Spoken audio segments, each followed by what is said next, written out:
Hello, my name is Jamie Kernick. I am the Chief Inspector of the Gainesville Police Department. My primary responsibility is to supervise the Internal Affairs Unit. Over the next several minutes, I'm going to provide an account of the search warrant that GPD served on June 2nd, 2021 at Colliers International. The investigation began when a call was received at the Combined Communications Center for an officer to respond to Bosshart Realty to take a theft report. This occurred on July 31st of 2020. The case report is 02-20-10509. That same day, a GPD officer arrived to Bosshart to document the case in an incident report. This report was then forwarded to the Gainesville Police Department's Criminal Investigations Division for further follow-up. Please note, it is our policy with felony investigations that involve extensive follow-up to forward them to the Criminal Investigations Division. This case was originally assigned to Detective Tirado, who began working the case and later retired in the fall of 2020. The case was then reassigned to Detective Pinkston. 9 months after the start of the initial investigation, Detective Pinkston developed probable cause for a search warrant of Colliers International. Detective Pinkston's search warrant request was then presented to the State Attorney's Office for their review and approval. Once approved, an appointment is made with the judge. At any point in this process, the State Attorney's Office and/or the judge can deny GPD's request for a search warrant application if probable cause does not exist.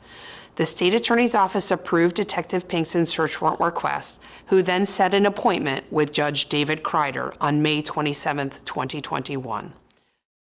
Judge Kreider reviewed the warrant, confirmed probable cause, and signed the search warrant. Once the warrant is signed by a judge, GPD begins the development of a plan to serve that warrant. The planning and execution of a search warrant are then coordinated by completing a matrix with specific factors that determine whether the SWAT team should be utilized for the safety of the occupants and those serving the warrant. Some of the factors include the location where the warrant will be served, the severity of the crime, past criminal histories of those being served, the potential for destruction of evidence, and other factors. There are 3 levels within the SWAT matrix. They include the low risk, medium risk, and high risk categories. This warrant fell within the medium risk category because of the possibility of the destruction of evidence and other factors. At this level, it is a discretionary decision by the SWAT commander and the Patrol Support Bureau captain to use the SWAT team for the service of the search warrant. Not all search warrants require a full activation of the entire SWAT team. During an evaluation of the factors of this incident, a determination was made to utilize just over half of SWAT personnel for the service of this warrant. It was determined by the SWAT commander, after a thorough review of the factors, that the utilization of the SWAT team would be appropriate for the service of this specific search warrant. An additional review of the case was completed by the Patrol Support Bureau captain, who also approved the decision for the use of the SWAT team. At any point, the SWAT commander or the Patrol Support Bureau captain can deny the request for the use of the SWAT team if certain criteria are not met. On June 2nd, 2021, at 9:25 hours, the Gainesville Police Department SWAT team, in coordination with the Detectives Division, served the search warrant at 107 Southwest 7th Street. Doors open. Yeah, one inside. Gainesville Police Department, we have a search warrant. Come to the front door. At 9:25 a.m., the officers began knocking on the door and announcing that there was a search warrant. Come out. What is this about? Search warrant. Come out, talk to me. This allows anyone inside the business to voluntarily exit the building. Hands up! Hey, Ray, release him. Gainesville Police Department search warrant. Come outside.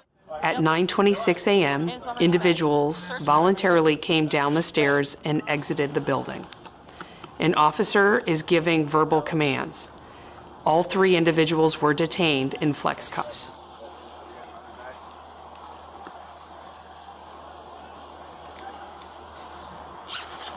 You're not being arrested, just detained, okay?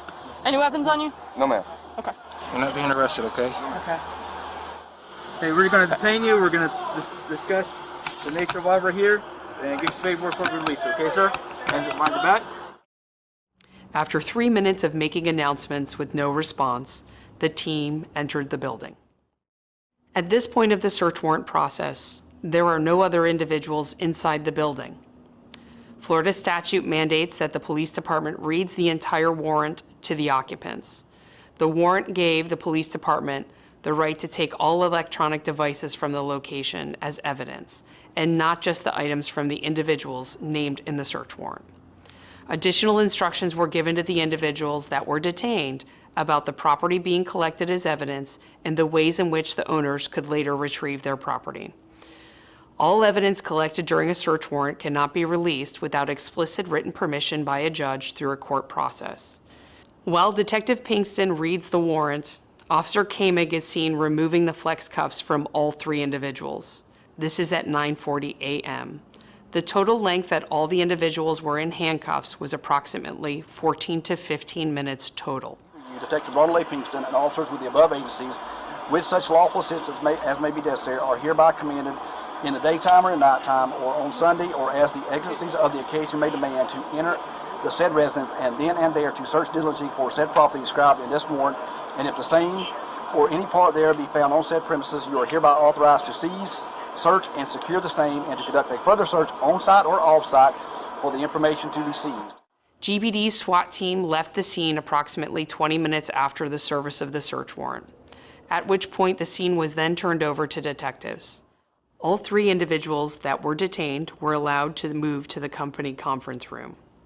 While the detectives collected the evidence, 6 other individuals arrived at the business and were asked to join the individuals in the conference room, where they remained until the completion of the search warrant at 11:33 a.m. The total time for the warrant to be executed was 2 hours and 9 minutes from the time the search warrant was served until the location was released back to the employees of Colliers International. All right, we are done. You got the free to do whatever you want. Thank you for being patient, cooperative. Sorry for any inconveniences. Put all in you. All right, thank you. Yep, take care. The internal affairs investigation of this incident revealed that the GPD SWAT team followed the established protocols and policies for approval of the utilization of the SWAT team in the execution of the warrant. In evaluating the policies and procedures of our SWAT team, we reviewed the policies of other similar law enforcement agencies in the state of Florida. After this review, we implemented an additional layer of approval for the utilization of the SWAT team in the service of a search warrant. All warrants that require the use of the SWAT team must be approved by the Assistant Chief of Police or the Chief of Police